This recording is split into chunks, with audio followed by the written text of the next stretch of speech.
It's Thursday, it's 8 o'clock, and Adrian's drinking red wine in a balcony in Cyprus. Not a balcony. So, on a balcony in Cyprus, so I apologise for him. In a villa.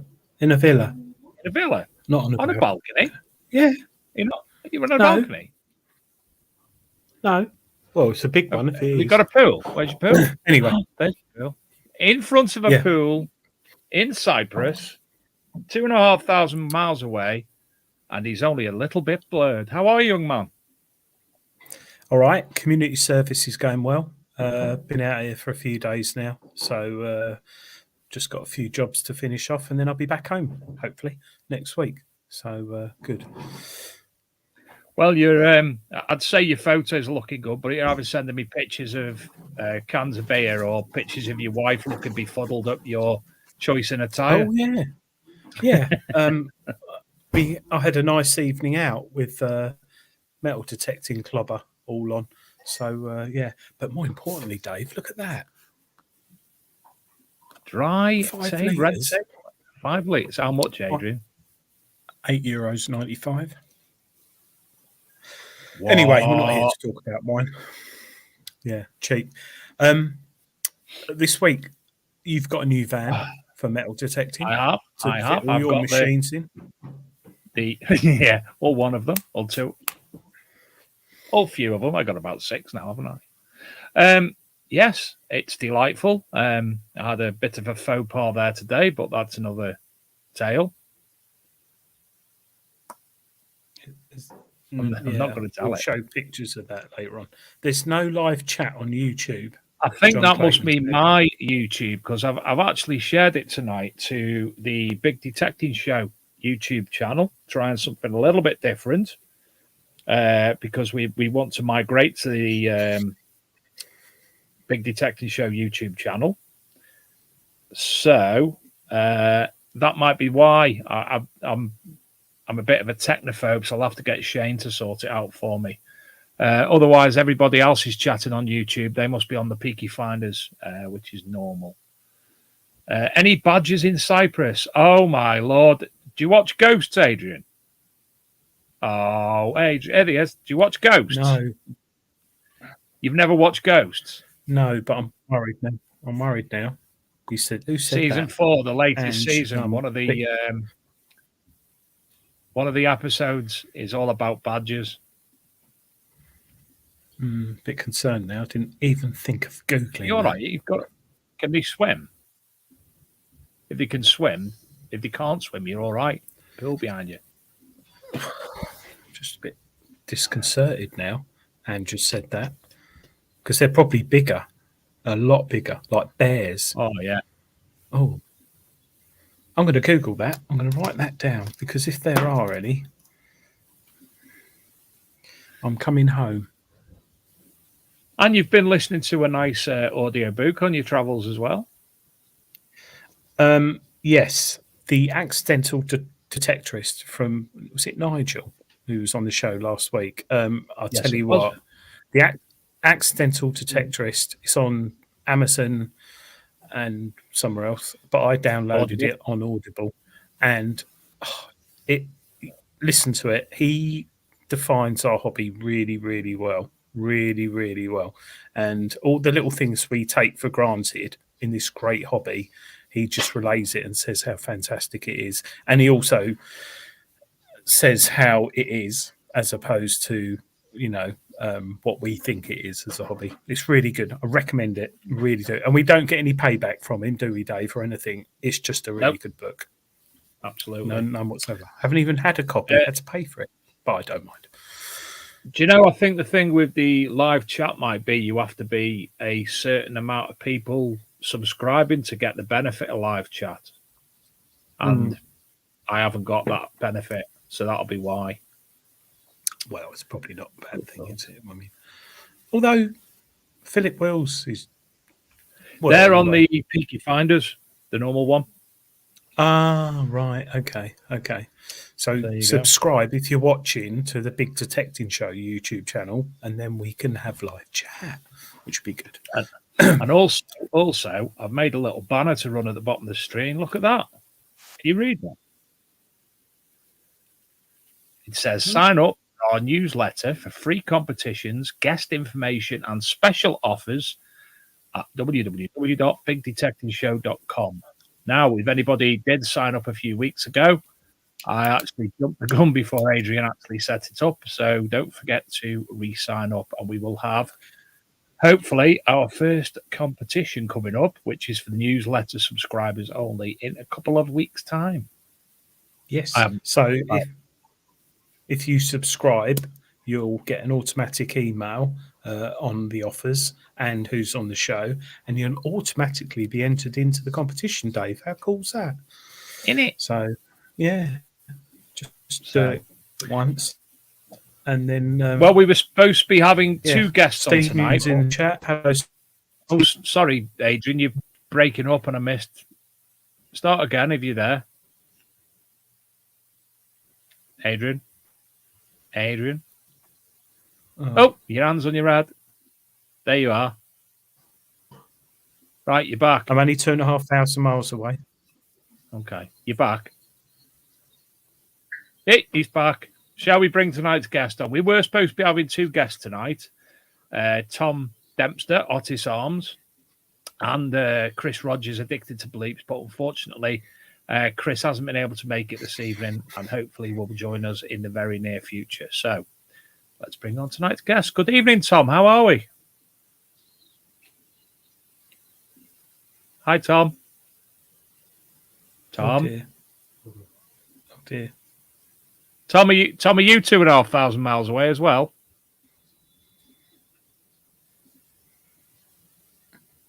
Got no sound, Tom.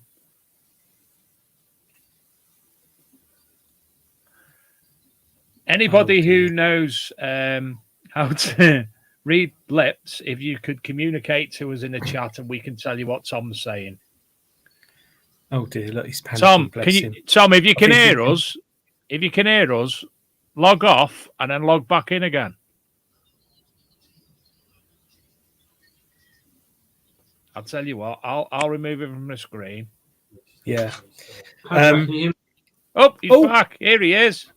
There we go. We'll change. I was running it through the P4, but I've gone straight to phone now, so we'll do it the old school way. That meant nothing to me. What's P4? Yeah, that's I don't know. I don't know. Podcast and recording type thing. Got you. Well, we've got you all now anyway. We don't need to get you a piece of paper and writing on it. Tom, how are we? I'm very well. How are you guys? Knackered. Always knackered. Yeah. And okay for some, I see, because I'm all right. living it up in hot climates. Drinking copious amounts of red community wine. Service, Tom. Community Fantastic, service, unfortunately. So it all looks good. But I'm in a youth hostel at the moment. It looks arduous. Share 17 other people. So it's not. Yeah. So I've got to clean the pool shortly. But it's 10 o'clock out here. Gone 10 o'clock. It's only 8 o'clock in Britain, isn't it? So yeah. But once I get this out of the way, I'll be able to get home and get out to texting. When you were sending me pictures this morning of you drinking beer and now you're drinking red wine, why aren't you like singing and dancing and such like? I don't know. You've got nothing, have you? Got nothing. I don't know. I don't know. But anyway. Yes. So it's nice you came on tonight, Tom, because I bumped into you, a month ago at the Joan Allen rally. Which is that long ago? Yeah. Yes, it is. Heat wave, wasn't it? It was hot. It was beautifully hot. And look at where you are now. You're in Scotland, so it's probably raining. Yeah. So I drove down there pretty much non-stop. I didn't really stop, so it was about 11, 12 hours. Got out the van at the other end, and I might as well be in Cyprus because the heat hit me. I'm not used to it. It was far too hot for me. So it took me a couple of days to acclimatise. It's in all honesty, seriously. Yeah, about 12 hours. So I couldn't be any further away up here, I don't think. Did you stop for a wee? No, I stopped just south of London for fuel and for pee, and then kept going. So I literally just did it about 11 hours, and then the last sort of 40 odd minutes or 30 minutes into Lenham.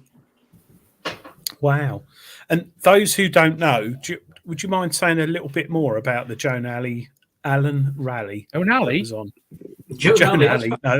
No, Joan Allen. That's a dancing club formed in 1987, based in Romford. For those who don't know, explain a bit more about the Joan Allen rally. So the Joan Allen event is a sort of sister company to Joan Allen. So they put on smaller events throughout the year, but the Heart of Kent rally was designed to be a sort of bigger, more punchy rally. And the last year was quite successful. So this year we're all looking forward to it and made it a bit bigger than it normally would be, with some extra surprises that we'll probably talk about later on. And it just turned out to be a really hot and great event. The ground was dry and hard like everywhere else. But yeah, it's just good to see old faces and get everyone together again, and new faces as well, people quite new to detecting. But yeah, it's some quite exciting times, as you well know, because you were there as well. Yeah, and how do people get to go on that rally like next year's? So if they're looking for next year, they can go on to there's several ways. They can call the shop, or they can go online on Facebook and go to Joan Allen page, or there's a Joan Allen events page as well, which is where everything's posted on. So if they go on to Facebook and put in Joan Allen events, that's where they need to be to see what's going on. You've set a trend there. Yeah. I'm gonna cheers. Yeah, no, I think it was interesting land, should I say, coming from Essex to Kent was only like 40 minutes. But there were a lot of geodes and fossils and things in the ground on the surface, weren't there, which led to someone finding something. Those round balls of flint, after day one, everyone was paying a lot of attention to them, weren't they? Well, I found one. Do you remember what I said to you? Yeah. I think. Sorry, someone's just.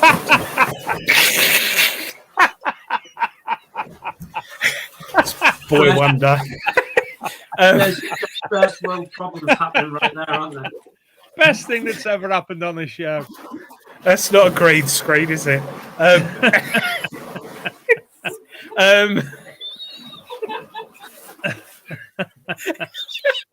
Well done, boy. At least he's got something on. What was I saying? Yes. So I found one of those geodes. Sorry. You retard, Tom. He's called Tom. You can't say that to Tom. Oh, no, not you, Tom. Sorry. My son's called Tom. He's named after you, actually, Tom. But that's another story. That's another story. We won't go there. Yeah, a lot of these geodes, and I found one, didn't I, about that big. And I said to you and Chris Rogers, I said, I've got a signal off this, but it's something inside it. And both of you just looked at me like, really? I said, no. I took it out and smashed it up. But you're right, Dave. Your son's broke me. Yeah, I just randomly jumped in the pool like you do. But yeah, the ground was quite hard, quite rocky. And the guy who found was it Ambiani Gallic status, wasn't it? Yeah. Very 50, 60 AD, weren't they, or BC? It makes me laugh because they were all on the surface, weren't they? I don't know if we got a picture of them, Dave. Have we? Poor old Dave. We will have in a minute. Yeah, Chris and I were literally heading over. We just released them, so we'd done the brief and said, right, off you go and do whatever, which fields. And we were just sort of sauntering over to that field when we got the shout on the radio. I think it was only 40 minutes into day one of the first dig. So we jumped in one of the Marshall's 4x4s and we drove over there. He actually had his seats folded down because he had all his kit. So Chris and I are in the back trying to record, all folded into the back of his 4x4, and took a short journey over there. And Tony, I think his name was, if I remember rightly. And there he was with, we were the first ones there with his hands shaking, holding up one of what turned out to be 35 gold status. And he said, I think I've found a hoard. And I said, I think you have, Tony, yeah. So, yeah, absolutely stunning. But sat on the surface, Tom Luckin, the Joan Allen archaeologist, has just on the Joan Allen website just written a whole blog about it, and he puts it into much more detail than I could ever do. But he believes that last year it was ploughed up, and this geode of flint, of which had been used as a piggy bank in essence, had sat on the surface. And as the farmer had attempted to disc it a couple of weeks ago, ready for the event happening, the discs had just smashed it. But as the archaeologist, Tom and I were working through it, we didn't realise actually that it was originally there. It is, I think that's a photo I took actually. Didn't realise that it was actually in the flint. We thought it possibly would have been the top of a pot and a hoard. But no, it was only at the end as it was excavated. It was saw 2 or 3 of these status sort of fused inside some bits of flint, and we pieced it together. You can see there in the picture you put up, Dave, that we've taped it up. And there it was. It was, quite staggering. beautiful. And they were war Absolutely payments, stunning. weren't they? Those coins. Yeah, Payment for war. So you can only just think. there's Tom's blog is fantastic. It's well worth a read. So there's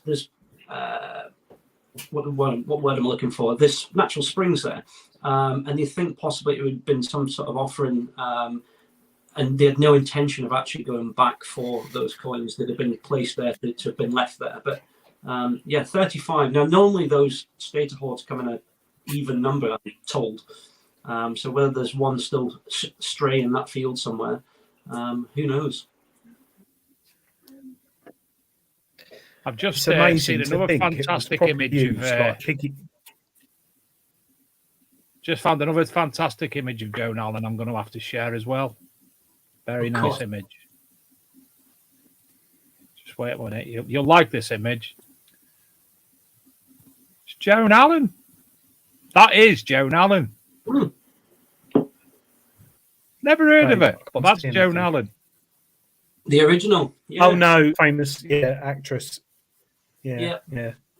I think Google metal detector is better than Google her. But yeah. How long have you been dealing with Joan Allen, Tom? Out of interest. Oh, quite a few years now. So it kind of. So Luke and I were friends. Luke Mahoney and I were friends for quite some time, and then it kind of just evolved from there, really. So originally it was them just supporting my group, and Joan Allen had been fantastic and like looked after us all the way through. And then I was doing a bit more for them and a bit for them, and yeah, here I am today. So the event side of things, normally I don't get a last minute thing for me this year, sort of jumping in and helping out and doing bits and bobs. But yeah, quite a few years now I've been involved with them. That didn't work as well, Adrian, because you're And how actually did you frozen, so it didn't work. Say again, sorry. It's back in the pool again. It's quite warm out here. I shouldn't say it really, but yeah. So, how did you meet Chris? Was it through Joan Allen or Tinder? No. Yeah. So no Grinder? Chris is on Grinder. Not that I know. No. But yeah. So obviously, you know, Chris has been hooked up with Joan Allen for quite a while as well. But he was always doing. He's addicted to bleeps and I've got a huge following. And I sort of sat in the background doing the blogs and the testing and bits and bobs. And then progressively, we just ended up sort of coming together and doing bits and bobs. And as we go forward, we've got a few more things coming up as well that we'll be doing together. So, but Chris, you know, Chris, he's a great guy. And he's really easy to sort of work with and be around. So he keeps it all sort of lighthearted and fun. he's very well spoken about in the book by Nigel, The Accidental Detectorist. Yeah. The way he portrays him is good for the hobby, I should say. People who pick that book up who don't know anything about our hobby, the way Chris and Nigel portray it in writing, it's not just about going out there and finding treasure and, you know, you don't find anything, go home. It's the countryside, the peace, relaxing and everything. And I think the way Chris portrays that and Nigel writes it, it makes us realise, oh, wow, we're so lucky to have this as a hobby. Yeah. It really does. I mean, it's a fantastic book. I'm probably a third of the way through it on. I've downloaded it as a audiobook. But yeah, it just got me from the beginning. So I tuned in last week. In fact, you had him on the show last week, didn't you? So, yeah, that's right. Yeah. But I watched it. But yeah, it's if people haven't read it, I completely recommend it because he does it almost like an outsider looking in. The way it's written, it's fantastic. And the spin that he puts on it. So, but how he describes Chris in the book is pretty much how Chris is. He's just got that sort of upbeat, positive look on everything that you do. So you can't help but sort of be happy and in a good mood when you're around him. Yeah, he's a lovely guy. Shame he can't be on here tonight, but I'm no doubt he'll be back on again soon. So going back to detecting, because that's what this show's about predominantly. You've had a multitude of machines, Tom, and when you came on, it must be a year ago, Dave. Tom came on. Yeah, about that now. Yeah. It's a while back. Yeah. Yeah, and we were talking about Quest then, I think. No, what were we talking about? We're talking about all the different machines, but the Quest, you recently did a video on the Quest Q30. I can't remember what I watched it on YouTube, and you said something like, don't forget, or something. What was the title? It was quite a good title. It was like, I can't remember. One that I'm obviously going to have to watch. Was it a recent one or an old video? Yeah, it was on about a week or two ago. Something like returning to an old friend or something like that. Yes, that's it. Yeah, that's it. Yeah. It's a fun because you field test for Joan Allen, I field test for Treasure Hunting magazine, and when I got the Q30, I had a Q40 about 5 years ago, and they had a lot of problems with the coils, and I think I had an issue with the coil. It was overly sensitive. You had to drop sensitivity below half, I think, to get it to work. And then when I got the Q30, I was almost like, hopefully it'll be all right. And then it's one of my favourite machines, and it is yours as well, isn't it? I understand. Yeah, I talk about that quite a lot. I've written about it, and I've not really used it much up until recently. But yeah, it's not the best machine out there. But in terms of its price range, I think it is. It's got faults like other machines, but there's just something quite refreshing about using it. It's one of the few machines that grabbed my attention, and I actually enjoyed using everything from the way it sort of sits in your arm to how quick. I think it's speed. It's just a punchy, quick machine. And if anyone's ever spent time using XP stuff, it reminds me a lot of XP in terms of its sort of response. And I just right off the bat liked it, and I've had it for well over a year now. I had it when they first came out, along with all the other Quest machines. And if I go away anywhere and I'm not reviewing and I'm not doing videos, I'll literally just take that if it's just me, just because I enjoy it. So I think that speaks volumes when I've got all these other machines sort of sat there waiting to be used. I think because it's waterproof, it's folds up really small, battery lasts a long time, and it finds stuff, doesn't it, at the end of the day. So, and it's only 300 and odd quid, isn't it? Yeah, and there's packages now. I know when I first started using it, because out with Joan Allen, my group up here, we do digs and events and bits and bobs. And I first turned up with this thing, and everyone was sort of ridiculing and laughing at it, and what are you doing with that thing? But it held its own, and it still does hold its own with other machines. And quickly, people sort of got interested in it, and there's quite a lot of people using Quest machines now. Yeah, I think they're going to become quite popular. I mean, there's other machines out there, but I think to get a machine that surprised me, I was quite impressed with it. And I gave it to Dave because I thought he'd be able to use it, but hey ho. You struggle a bit, don't you, Dave? I don't know how, because you just turn it on and I just couldn't get it. It might be it might be. I don't know. I don't know how. Tell you what, next time I take it out, I'll video call you and you can do me a walkthrough. Yeah, we could do that. Or I can watch Tom's videos. Oh, I'll watch those. Yeah. So Tom, the Joan Allen event, they launched the Manticore in the UK first place. Exciting times. It was nice for Joan Allen. Mind Lab had chosen that event to launch what is looking to be quite an exciting machine as well. Chris and I got after the day of the launch. I think it was a Saturday, was it? Yeah.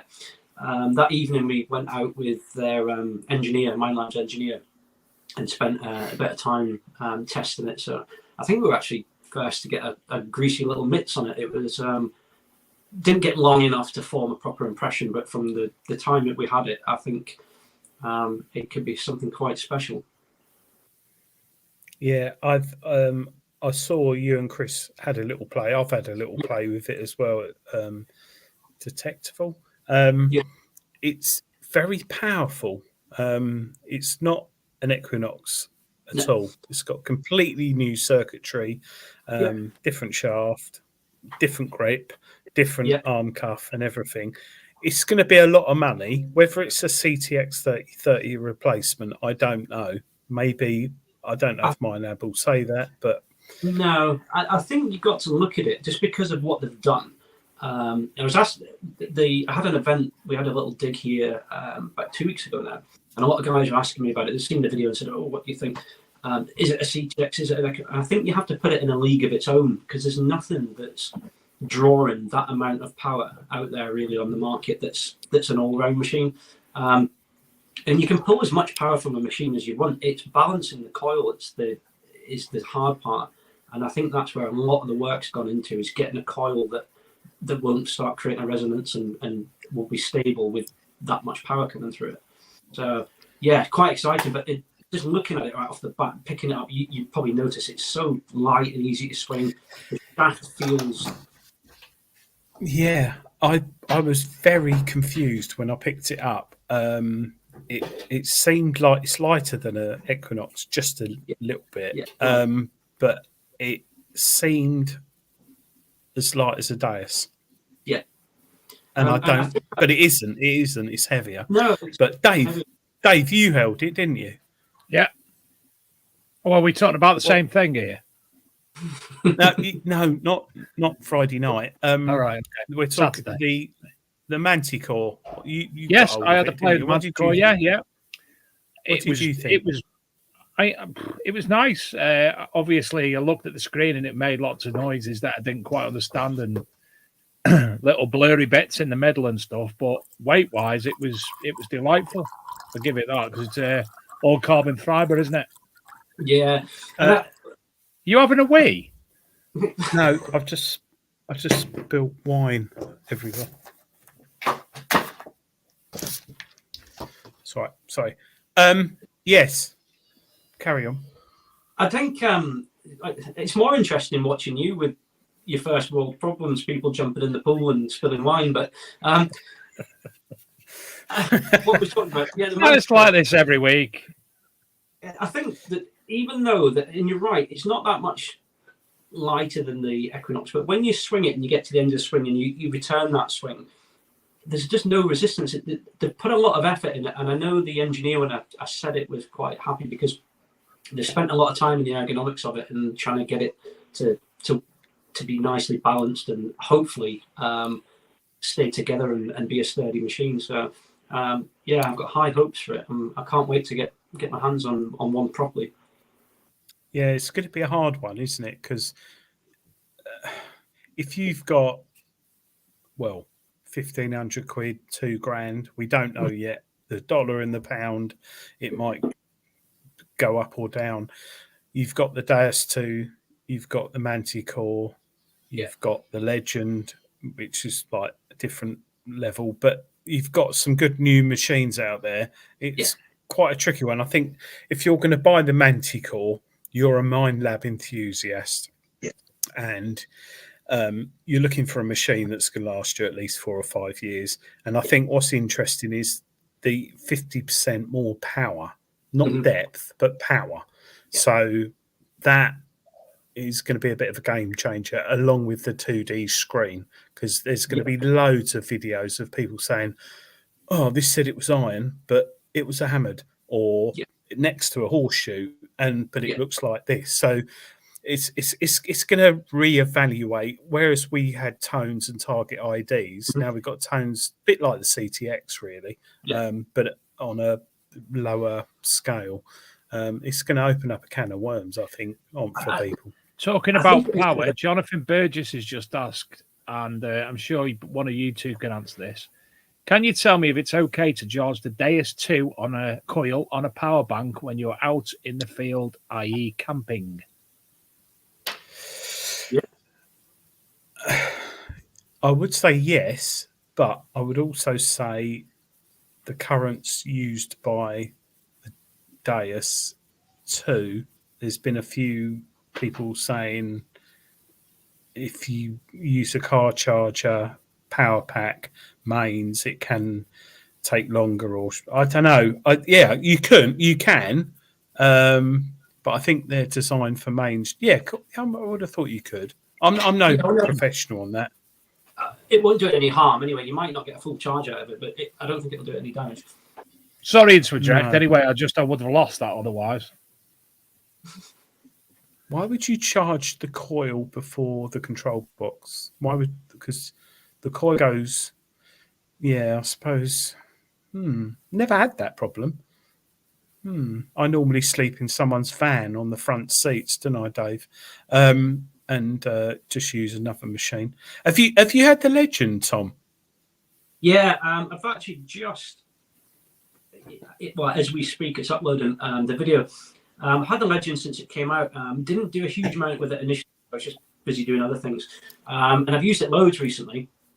And initially I was kind of like, yeah, it's okay and it's good and it's this and it's that. But I'm starting to warm to it now. And I've sort of got it set how I like it. And I've had pretty much every time I've been out over the last few weeks, I've had a hammered coin every time. I've just done a video comparing it to the Equinox, not in a which one's better, but as in a here's where I see the difference being. And I know it's going to wind a few people up and there'll be Equinox fans that will be like, oh, rubbish. But all round, I don't think there's much in it between the Nox and the Legend. They're both better in different respects and in different fields. But as an all-round package, I think it's great. I really like it. Yeah, I can't. It threw me. No, it threw me because when I first got it, last year, November. No, this year. I don't know.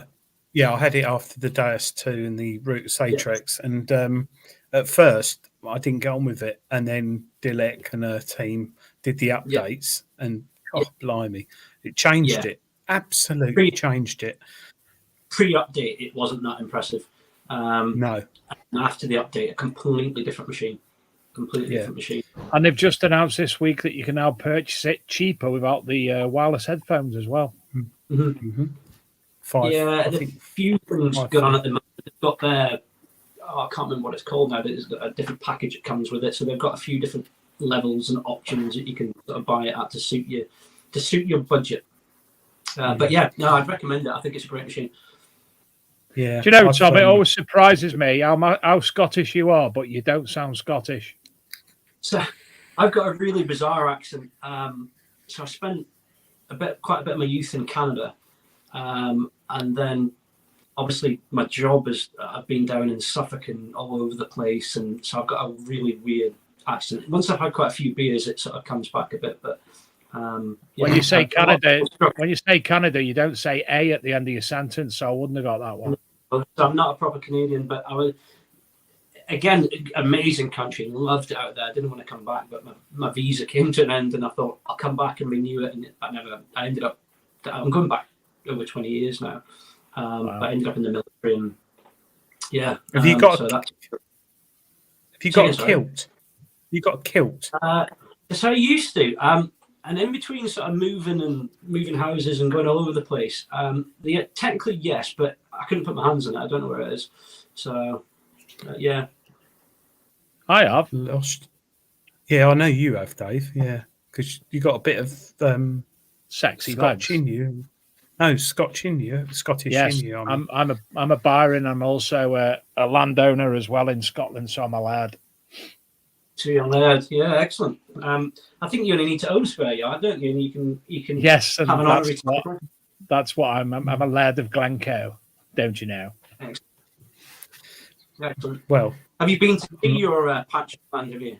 I haven't yet, but I'm going to go up and I'm going to put a Ben and Holly's Magic Kingdom castle on it and then rent it out as an Airbnb. So tell me about, you're entering into van life. Tell me about the van. It's the way forward.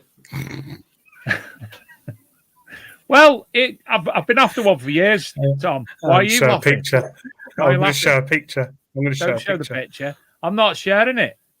It's up to me. No, I can share. No, we need to see the picture.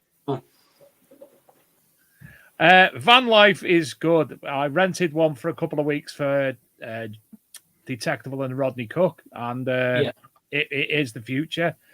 And I've been after one for years, so I recently bought a Vauxhall Vivaro last week. There was an incident today which we won't talk. Well, Adrian wants to talk about. Yeah, we'll have to talk about that. Well, you see, it's a lot of money buying a van, and you know, you want to do certain things right at the very start of the van. So things like this happen. I don't know why I'm laughing. That's terrible. But... There's another picture Adrian's going to show now, no doubt. Oh. Computer says no. Oh. So I decided to do my first ever oil change on my own, and didn't realise there was a massive hole in the bucket. So it's all over the road and therefore all over me. And did you trip in some sort of comedy style sketch? No. I was just I'm me. So it was coming down the road. My road's on just a little bit of an incline. So it was coming towards me somewhat. So I was rolling in it. It was like I thought you'd fallen yes, in it. I'm actually being barracked in the chat by my friend Shane, Staffordshire Searcher, who is a mechanic, and told me he would do it, but me being a stubborn prick decided to do it alone. I'm the same. I do everything. I do all my work on the vehicles myself, mainly because I'm too tight to pay anyone else to do it. Well, that's the world's getting a pricey place, so I thought I'll just do it myself.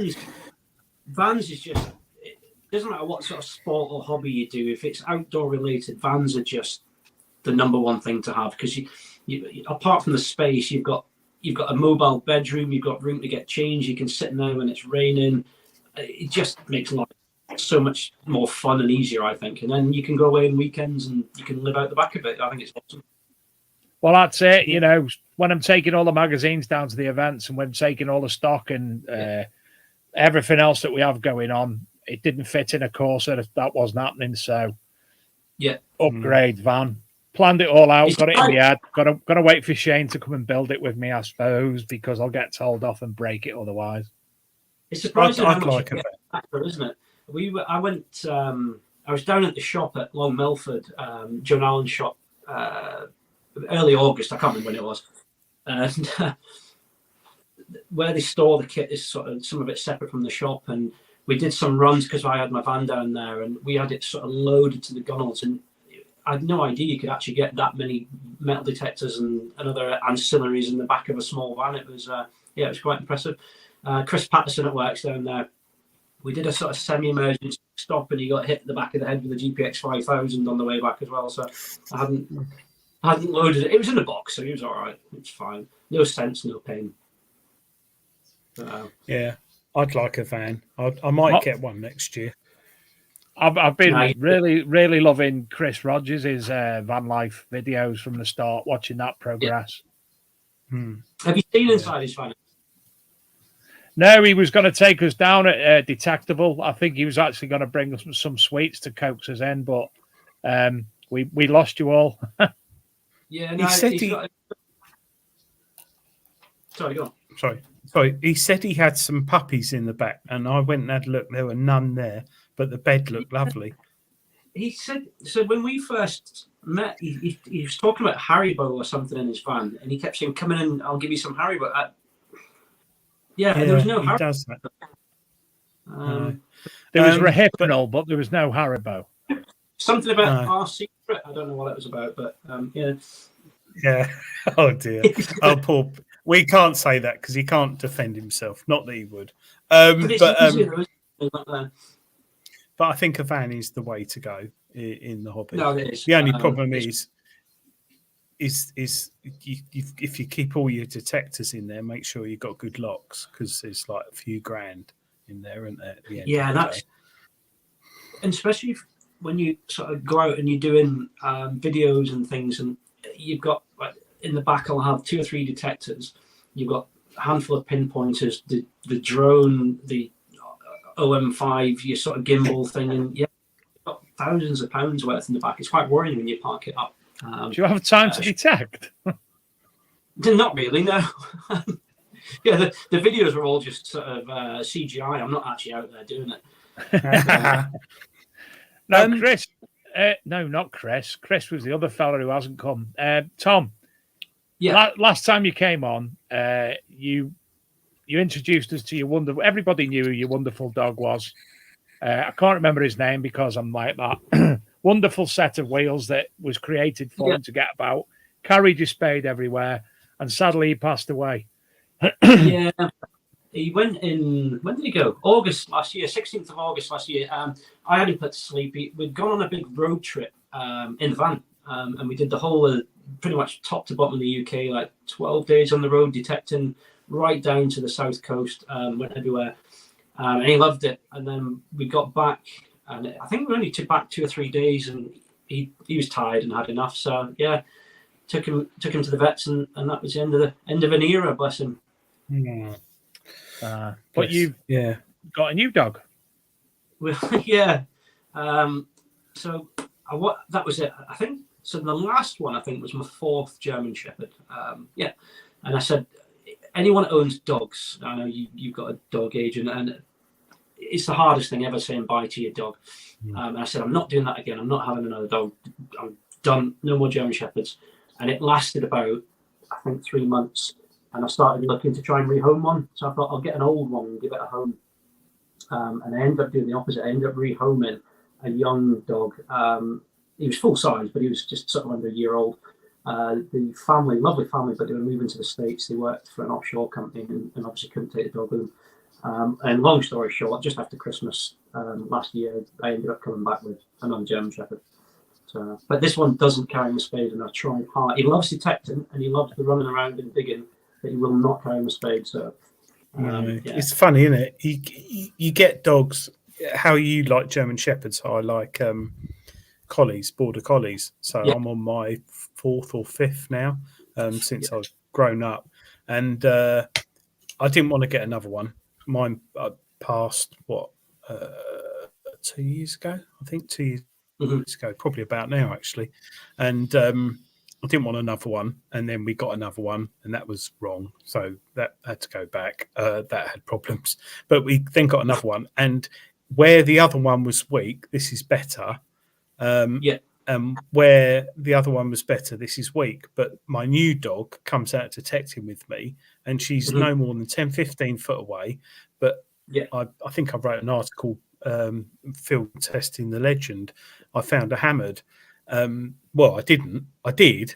I've got a lovely target because the legend, when it finds silver, oh my lord, doesn't it blow your ears off when you got it open, like fully open, like it's proper banging. So I got this signal, started digging down. The dog started digging. I thought, this is quite good. Yeah, I like this. Yeah, this is good. So dog's digging. And then I put the pinpointer in, nothing. Put the coil over, nothing. Oh, God, I looked. There's just dirt everywhere, about 20 foot spread. I'm like, look, the dog's just going, I'm like, oh, God. And in the end, it took me about another 20 minutes to find it. And it was a hammered, which a bit bent and crusted over. But the dog loves it and she won't run off. And for me to have a dog that detects with me is brilliant. It's nice going on your own, but when you got someone to talk to who doesn't answer back, like my metal detecting mate, he don't answer back because I'll tell him shut up, but he's probably in the chat. But it's nice to have. I don't know. It's a bit like. Have you got children, Tom? Yeah. So it's a bit like kids, but they don't argue or moan or need a car seat or constantly need the toilet or another fruit shoot or some sweets. It's just a dog, and it walks with you, it detects with you, and you get home, you crack open a beer, go through your finds, and the dog lays down and sleeps. And they're just happy to be out there, aren't they? With you. 100%. Yeah. Dogs and detecting go well if you got the right ones. The two of them are completely different dogs. So the last one, Digger Dog, the one in the wheelchair, bless him, he looked like the most angelic, lovely, sweet thing. But to be honest, he couldn't be any different from Vinny, the one I've got now. So Digger Dog was fine with people he knew, but any strangers that used to reach for him, he would bite. I spent 11 years of my life sort of like apologising to people because he was just an absolute idiot. And he looked great with a spade. And 90% of the time he was good, and he would give it me back. But 10% it wasn't happening, and he would hold on to it. And I used to, because of that, always carry a spare spade because often he wouldn't give me back. So really, so it looked great, but Tom, can you just tell us? Opposite. Can you tell us a story about how when you got your new dog and he jumped out of your truck or whatever, and your friend saw him, and I love the terminology your friend said. He said, because your old dog had no back legs, or the legs didn't work, did they? So could you just tell us that? Because I like this story. Yeah, so the backstory on Digger Dog is he developed a myelopathy, which means his spinal cord progressively shut down over time. So he became paralysed further and further up his spine. It didn't cause him any pain, so he ended up with the wheels, so he could still come out and do things. And it's a purpose-built wheelchair, and it didn't phase him one bit. But it was actually I've moved house since, but it was my old neighbour used to talk to Digger Dog over the fence, and Digger Dog would shout at him and try and bite him like he would normally do. And then, because I spend a lot of time away and he spends quite a bit of time away, he worked on the Bristow search and rescue helicopters. So he worked shifts, and there was big chunks of time where we wouldn't see each other. So a few months had passed, and I came back with the van, and he was in the garden, and he was talking over the fence, and I opened the door, and out jumps Vinny, the new German Shepherd. And he sort of had this shocked look on his face, and he went, "You've mended him," thinking that somehow some biblical miracle had happened and I'd fixed my paralysed dog. But no, but they look very similar. I had to sort of let him down gently and say, "No, this is a new one, mate." So bless him. But he genuinely Did part of you think, yes, I did with Lord Jesus, or want to say, I would have done? I went back inside afterwards and kicked myself because I could have rolled with that for a long time. I should have just went, well, yeah, and you could have done. It was, but yeah, I missed the trick there, but I was more shocked at his face. I was like, no, bless him. It was a funny moment, but no, you're right. Actually, last time we spoke, Chris and I were wandering out of a field, and you were dashing off because something had happened to your dog, I think, isn't it? Yeah, we were at Joan Allen, and I left probably 4 o'clock in the afternoon, I think. My daughter said it was limping, and I thought, oh no, straight away insurance and all that, and it just sprained its leg. It's only 7 months old or 6 months then. So it sprained its ankle, but she's all right now. She's fine. But yeah, it's lovely because Dave, you had a dog, didn't you? Still got our dog, but my dog about a year February. Ago. About February. Nanny had to get put down. Yeah. Is your dog go detecting with you, or? No, she's a twat. Oh, okay, that's fair enough. Yeah, but it's I saw someone. It's my wife's dog. We don't get on. I don't really like her. Oh dear. Oh, but someone put in the chat how they can get dogs to sniff silver.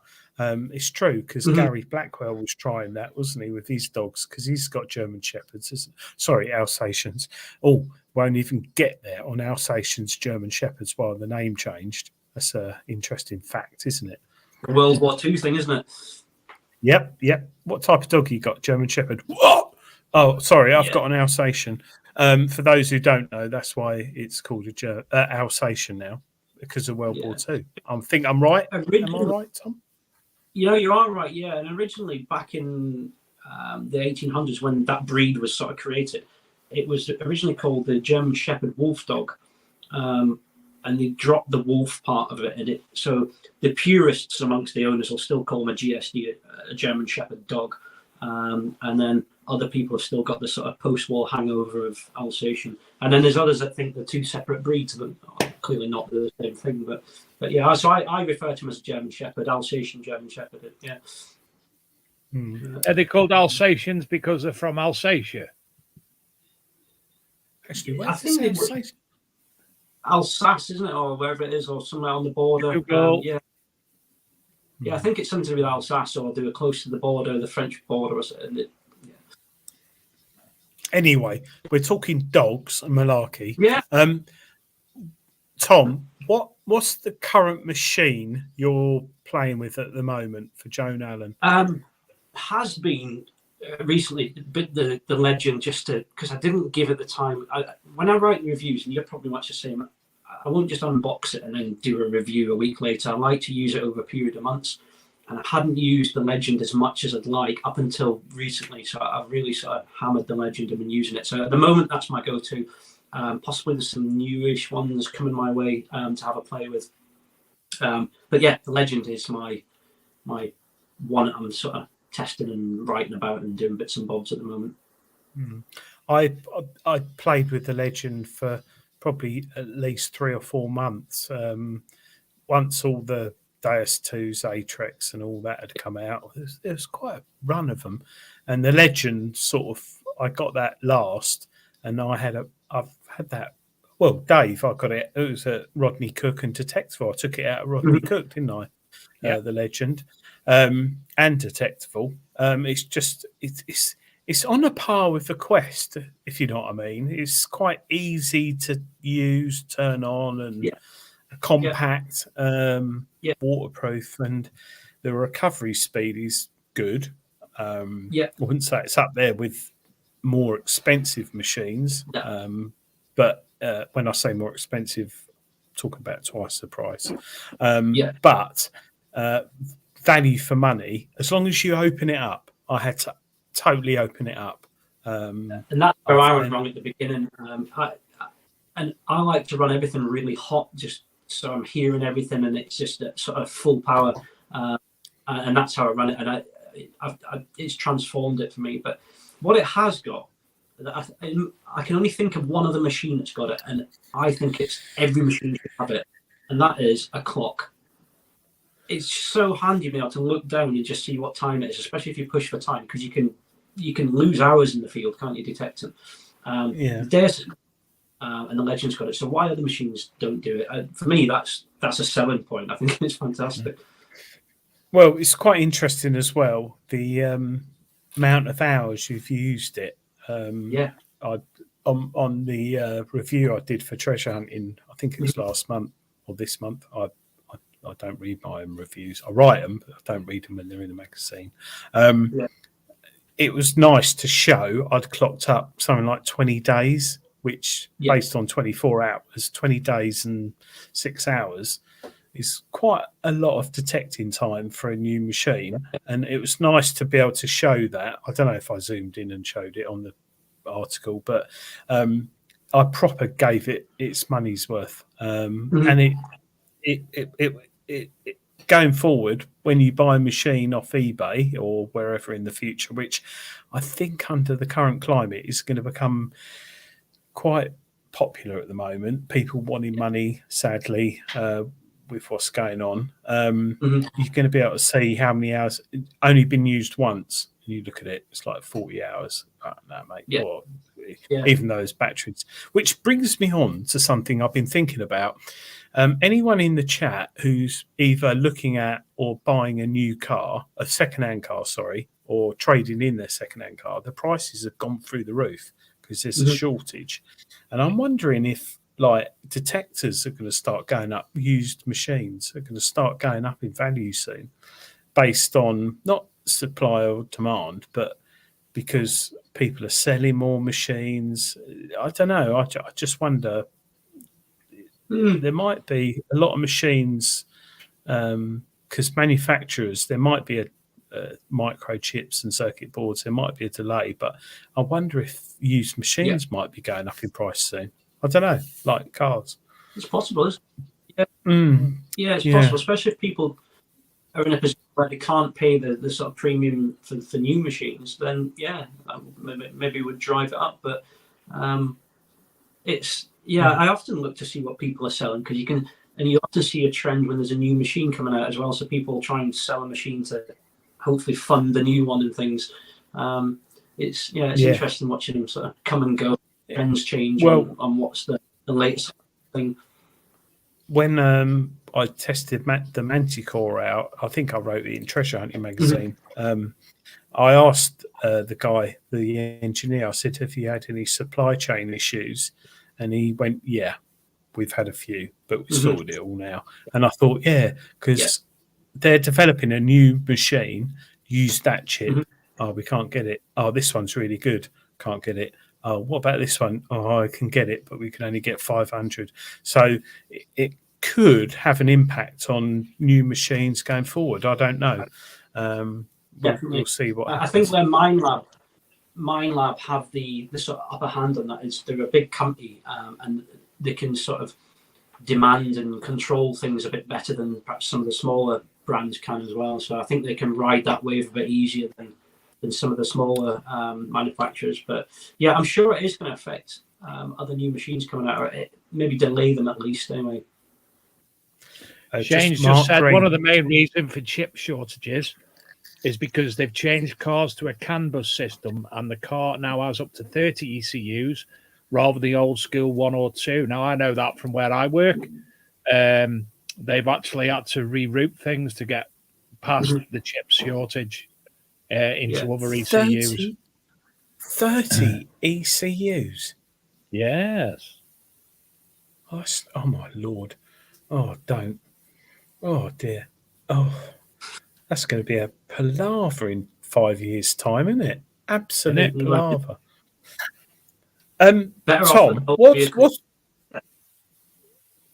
Tom, what's your favourite non-digital machine that you've got or use? So no digital display. Not just loads of knobs. Both knobs.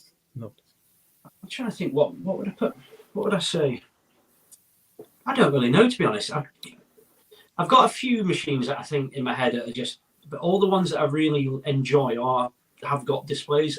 There's a few nice ones out there, though, isn't there? There's people still sticking with some of the older ones that, because I could absolutely manage without a VDI, without a readout, because I never really look at the thing anyway. I was having a conversation online with someone about it just 2 or 3 days ago. I'm a tones person only. I don't know the answer to that, to be honest. I probably couldn't put my finger on just one. I probably couldn't put my finger on machine all round. No, what, I mean, this. What would your me, C-scope. Well, actually, no. The what did I have? I've got to get the name right. Deep Tech Vista X. I had last year. 6 or 7 dials on it. No VDI. 2-tone. 8 AA batteries. And it was lovely. And my mate James, who I think he was running an Equinox 800 at the time, he was blown away. That was smashing it out. It was smashing it really good. And I've had, I've got a Gold Noble with it. I know you've got to walk over it and all that, and some beautiful things with it. But I really enjoyed that, and I've lent it to someone, but I'm hoping to get it back again soon. I think it's C-scope. I suppose I could go for gold. Gold mask. There's, but then you could look at the one of Chris's favourite machines. XP. Someone will say it in the chat. Yeah, I know what you mean. Fisher F2. Yeah, well, your Fisher F2 is a good machine. Yeah, Fisher F2. Yeah, which you've got, Dave, and you bought it from a boot sale, didn't you? Yeah, 50 quid. Yeah. Have you like no display? It's a completely different sort of league of machine, but I love the GPX 5000. I've got one of those and think it's just an absolute weapon of a thing once you learn it. And that's obviously got no display. It's got a little readout thing, but you're not looking at it because that's down on the controller underneath. But yeah, so I prefer tones. same as with the DS. I never even a lot of the time the DS1 had the controller on it. It would just be in my pocket. I wouldn't be looking at it. Yeah, It's yeah, not no. refill. Yep. Sorry. How many litres is that now? Well, I've had it a few days, but €9 for 5 litres, and it's all right. It's good. It's local. I always drink local wine when I'm on holiday because I think it's. I've got to say, Adrian, I'm not on holiday. Sorry, community service. the lights behind you in the distance. That's the beach front, isn't it? That is Coral Bay. That's called Coral Bay. There's a beautiful your pictures that you put on. Beautiful view. Yeah, Coral Bay. Yeah. So Google it, Coral Bay, Cyprus. Yeah. So we're up in the mountains, away from everyone. So someone's trying to get to bed because it's currently 11 o'clock out here. They're trying to sleep. Who's that? But they've all gone to bed. They've all gone to bed. Lightweights. That's mine. What's it like having an audience? Me? Yeah. What? We've got 3 people in the show, haven't we? No, the 3 people who were sat there watching you watch the show. They're not there now. I don't know where they're gone. Boy Wonder will probably jump in the pool in a minute. Where's Badger anyway? Where's Badger living? I'm thinking. Oh, your Badger. My Badger? Your dog, you blurt. Oh, oh shit. Oh yeah. Oh, she's all right. She's okay. No, the mother-in-law's got the dog, and father-in-law, so she's all good. But I do miss my dog a lot on holiday. I don't know, Tom. Do you go away and leave your dog with anyone, or A lot of time away, working away and things, and yeah. Because normally on a normal working day, Vinny will come to work with me as the digger dog. So yeah, when you go away, one of the best things coming back is that sort of welcome, isn't it? As you come in and they're all excited. And yeah, I hate leaving them.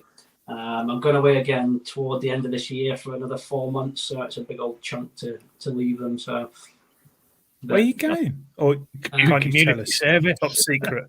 Top secret. Yeah, off to the Middle East again. So and that's my last hurrah because I retire in June, July next year. So you're not 60 already, Tom. No, but it's MOD, aren't you? Yeah, so you're not seeing the grey hair. I'm getting there. But and then I'll just carry on doing what I'm doing now and spend more time doing the sort of the detective stuff. The military stuff is just like a job that gets in the way now of all the main stuff that I do. So, they're quite tolerant. It's funny. Sorry. James says in the chat, Adrian, he might need that back, Adrian. This Deus one is a real pain. No, James, his battery went in his coil. So he got a new battery. He fitted it. And he needs to contact either XP or Regtons or other people or whatever, because I think you need to disconnect it not disconnect it. What do I mean? Reassign the coil, because I think there's a bit of memory in the control box that causes confusion. But James, contact XP. They're lovely people. They make machines that last the Deus 1, 12, 13 years next year. So it's not that old, mate. Another nice comment, Adrian. Peter Kelly. I love my Fisher 1225 X Pro, which I bought from Joan Allen in 1996. Christ, that's God, blimey. 25 years old. Oh, 26 years. Yeah. So I just how long's the Equinox been out now? 4 or 5 years? I think I had the 2017 model. Whenever it came out, I had one of the very first ones, and it's only just have we put a new battery in it now, and it was still working, but it just wasn't holding charge like it used to. So I think, and for the hours I've got on it, it's so you'll see in the new video, my Equinox is so worn out that when we're down in Kent, Minelab actually filmed it and took some photos of it because they'd never seen one with such a patina on it and so worn out. So I think it's done well to last that long with its original battery, to be honest. So Yeah, it's a bit like it's one of those things that it's not new to the hobby, but the last 4 or 5 years, inbuilt batteries. Yeah. And soon we'll probably have sealed batteries like mobile phones where you can't change them and they get thrown away. But they're not cheap, the new batteries, the lithium ion batteries. So I think, in the next 5-10 years' time, we possibly could be looking at more disposable machines. But I don't know how that fits in with the environmental malarkey. Yeah. I shouldn't say malarkey, but Seascope might bring out a bamboo detector with a solar panel chargeable battery or something. I don't know. You watch Seascope do that now. You've missed out, Adrian. Yeah, you could have had a percentage of that. Yeah, but there will be people. There's new and young people joining the hobby who care heavily, like a lot of people, about the environmental impact of detectors. Will he put them in a hemp bag? Hessian sack, Dave.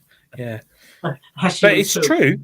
It's true. I think it will. It's coming to us all, and I think it will come to our hobby very quickly. Tom, I apologise for Adrian. He has too much red wine. He's starting to, No, All right, mate. I do. All right, mate. All right.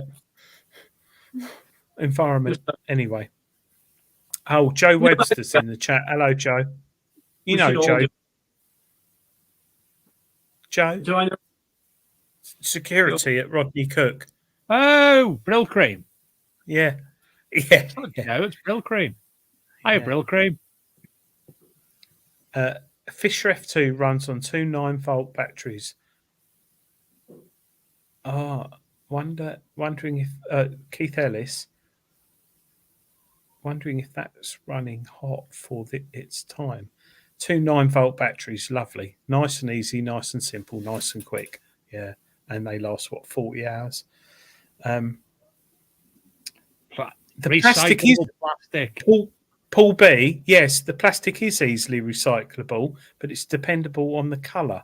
So, for example, shrink wrap on pallets, black. No, he's on about the plastic in your metal detectors. Yes. Is it already recycled to make it? I don't know, but maybe next year people might say it is, but certain plastics aren't easily recyclable. That's why Tesco's and Sainsbury's and whoever have got clear tops now on their milk because Sorry again, Tom. Sorry, Tom. Yeah, I'm sorry, I'm waffling on. I'm not an ergo environmentalist, but I think it's going to be a big selling point in the future with new people. What happened? Did the plane that you were over there, did it just use solar power to get there? Wind, Dave, I haven't been here for 3 years because of my carbon footprint. I couldn't come here because I've used it up. So the only reason I'm here is because I've just got enough. Waffling on. Anyway. Tom, have you been out detecting today at all? Yeah. So I wanted to finish off the last few bits of the video I was doing for the Minelab, Equinox, and the Vanquish. So I snuck away from work early, and then for once it's been miserable up here actually. But for once today the sun was out and shining, so I went out and had a bit of a play. Didn't find anything exciting, but most of it was just doing some little test bits and bits and bobs. So, but yeah, it was nice to get out. And if you find something good, it's a bit of a bonus.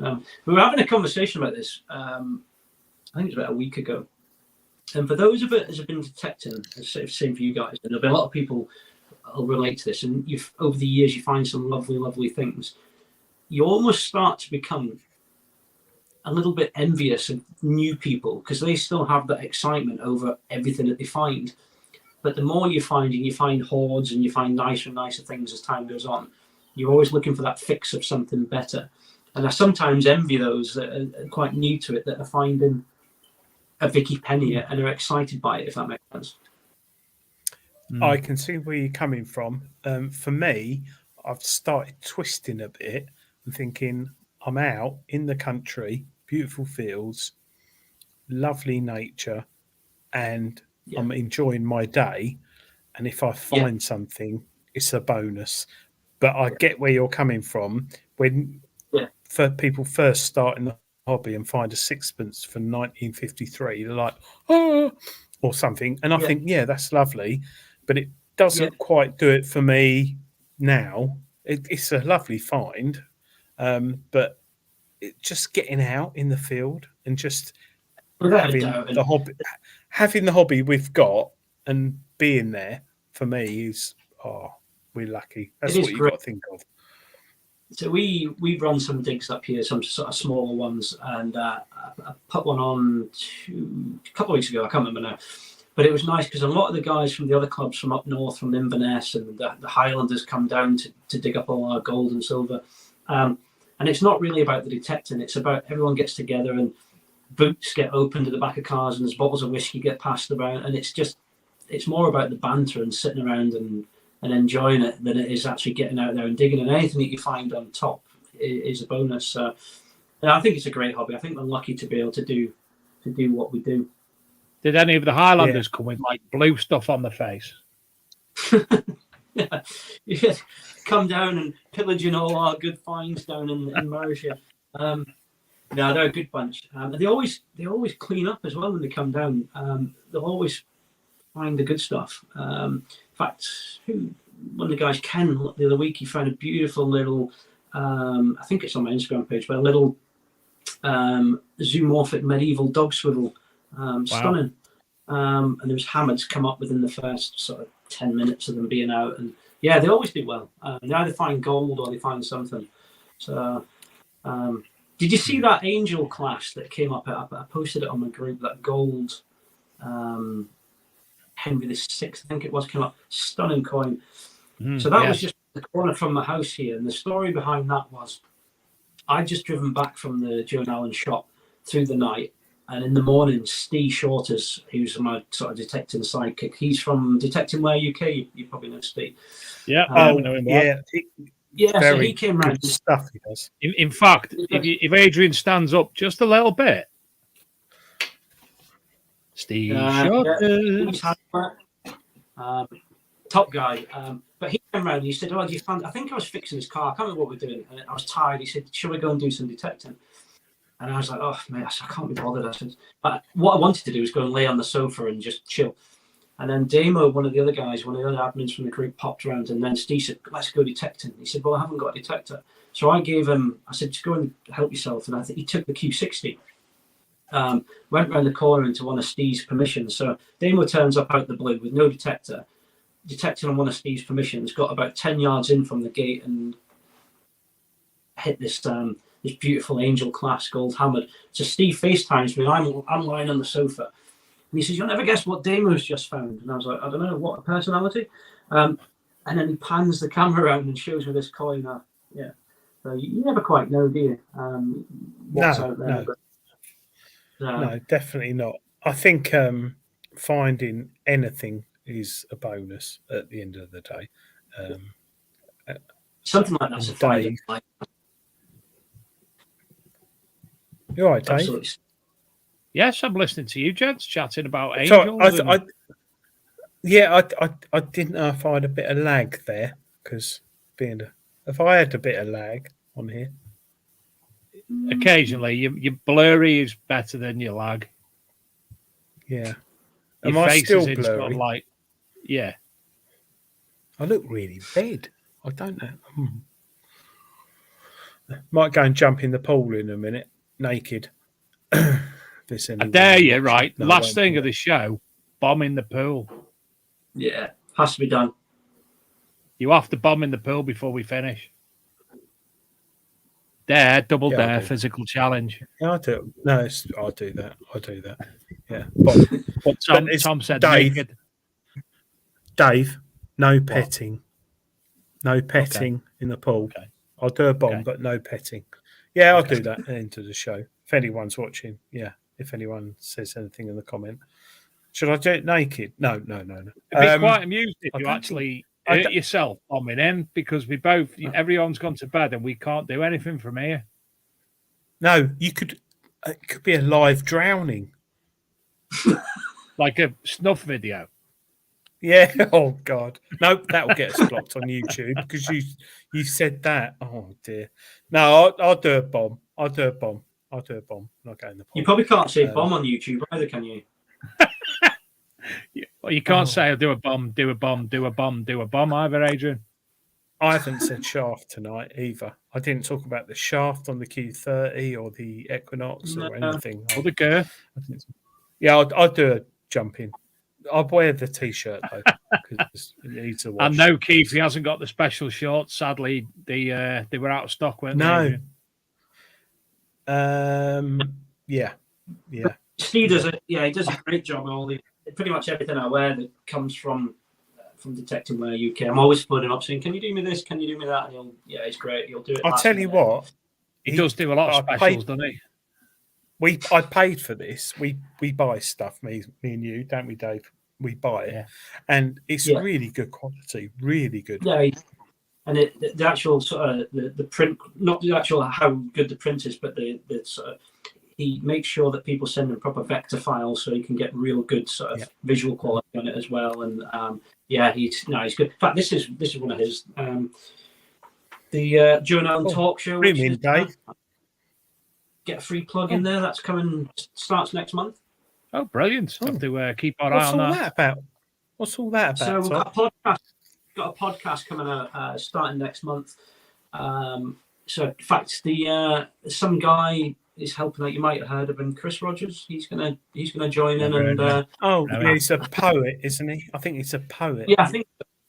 So I'll be hosting it, and Chris will be sort of frequently hosting. And then we're going to do specials as well. So we'll be on location. So those ones will be videoed, and then the other ones will be normal podcast audio only. But we've got some amazing guests lined up as well. So quite looking forward to it. It's going to be quite exciting. So that'll be out next month, the first episode. Well, let us know, Tom, and we'll obviously plug that for you. No problem. Yeah, I appreciate that. That'd be great. Just another excuse to sit and talk to like-minded people about detecting. And we'll be talking about pretty much same as you guys. We'll be talking about new kit and and everything that goes with it. But I've got some interesting people.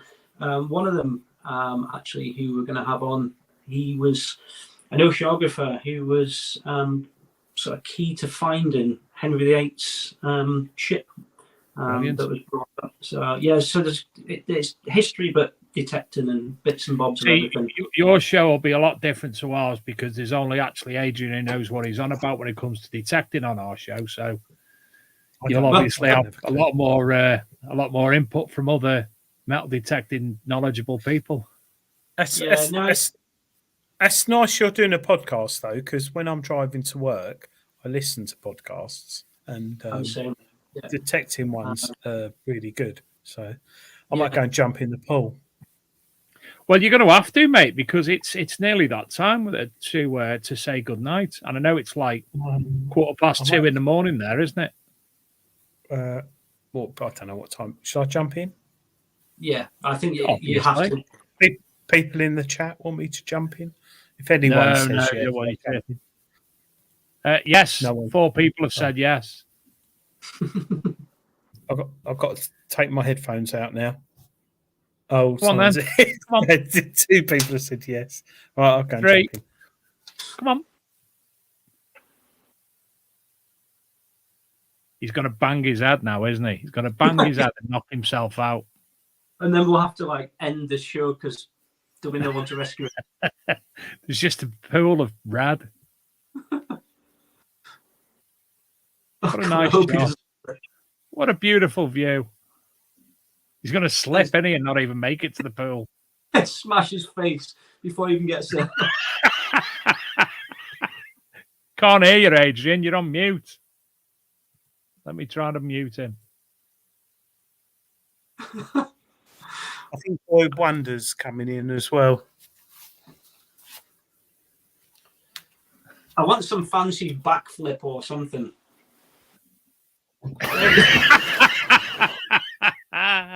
Oh, fantastic. Oh, that'd be funny if he landed on him. And he made it. He's not dead.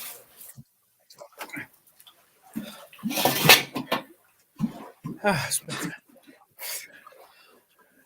Hi, Yeah, Adrian. Can't hear anything. Hello. You all right? I look younger. I know it's Anyway. like the fountain of youth, that, isn't it? Oh, gosh. Oh. That cooled you I down can't hear somewhat. Hang on. Cooled you down. That's better. I can hear you now. Cooled you It's down. better. Marvellous. Thank you, Tom, for coming on the show. My hair No, thanks looks for quite having slick. And I hope Chris can join us with you to talk about your podcast. Yeah, no, that'd be good. I'm sure he'll be keen to come on as once he gets everything sorted at his end. Brilliant. Yeah. Well, Tom, before you go, can you point people Yeah. to your Facebook page, your Instagram, and your YouTube? Yeah, so the Facebook page that we use, Hidden History Hunters, and it's the one with the saltire and me and old Digger Dog in the centre of it. And then YouTube is, again, Hidden History Hunters, Detecting Scotland. So same picture. So, yeah, come and look us up and see what we're doing. And you mentioned Instagram earlier as well. Same again.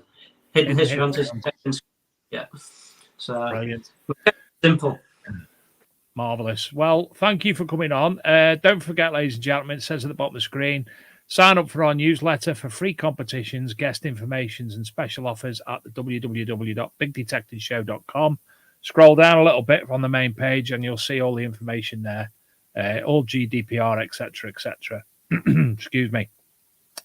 Next week's show, we've got Gary Cook coming on and John to tell us the final total for the Rodney Cook Memorial Month. Can we call it the month, Adrian? We can. Yeah, weekend, one dayer. Yeah. And also, we should be being joined by Gregory, name eludes me, from Spinks. I'm just waiting to hear back from him. They've got a big auction on next week with a gold coin itself, isn't it, Adrian? Yeah. I'm cold, sorry. So, don't forget, go over to the Big Detecting Show, sign up for the newsletter for all the information, competitions, free competitions, and guest information, etc., etc. Tom, it's been an absolute pleasure. Adrian, have a marvellous rest of the week. He's doing it again. He's going again. You going again? He's going again.